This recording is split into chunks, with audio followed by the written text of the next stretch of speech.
chers téléspectateurs, bonjour. Aujourd'hui.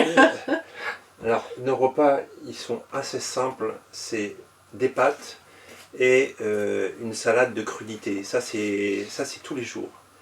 Et on a une voisine anglaise. Qui nous De temps en temps, qu'est-ce qu'elle a apporté aujourd'hui? Elle nous chouchoute. Et des fois, elle nous apporte des petits trucs. Elle nous apporte des petites pâtisseries avec une pomme.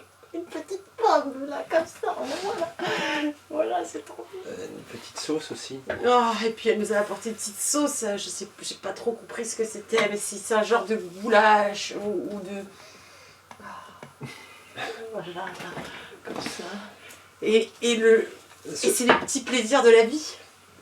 Sur un chantier c'est difficile parce que c'est physique toute la journée, le soir on est naze, il faut encore se faire la nourriture, on n'a pas forcément envie de se préparer. Je reviens, continue. C'est en train de cuire. Voilà, donc là exceptionnellement au menu, donc on a avec la salade des pâtes.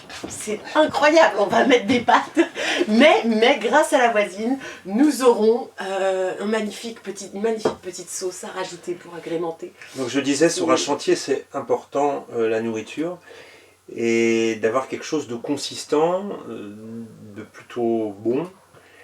Et quand on a des petites surprises alors qu'on est fatigué, qu'on n'a pas envie de se préparer quelque chose et que la voisine vient préparer quelque chose, c'est vraiment un vrai cadeau de la vie.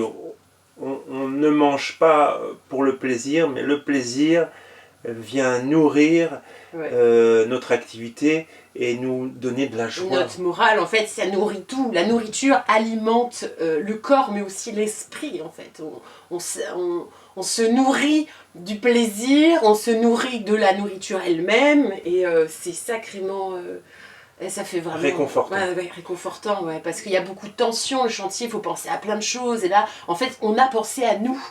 Elle a pensé à nous. Ouais, et on apprécie d'autant plus ce moment de générosité quand le corps en a vraiment besoin. Quand c'est du superflu, ça n'a pas la même valeur. Là, c'est non seulement un plaisir qui va être partagé, avec de la reconnaissance pour cette dame qui a pensé à nous.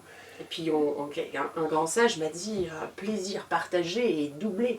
Non, j'ai dit un plaisir tout seul, c'est de l'égoïsme. Quand il est partagé, c'est de la joie. Ah, c'est de la joie. Donc là, nous allons manger dans la joie et la bonne humeur. Donc sur ce chemin de prendre soin de soi lorsqu'on fait une tâche qui est longue, qui est ardue, qui est difficile, de savoir parfois s'arrêter, de savoir récupérer, de savoir prendre quelque chose qui redonne du courage, du cœur à l'ouvrage, on pourrait appeler ça du cœur à l'ouvrage. Je vous dis bon courage, à très bientôt et rendez-vous pour de prochaines aventures. Tu fais coucou là. Un prochain épisode. En résumé, l'appétit de la vie vient en mangeant.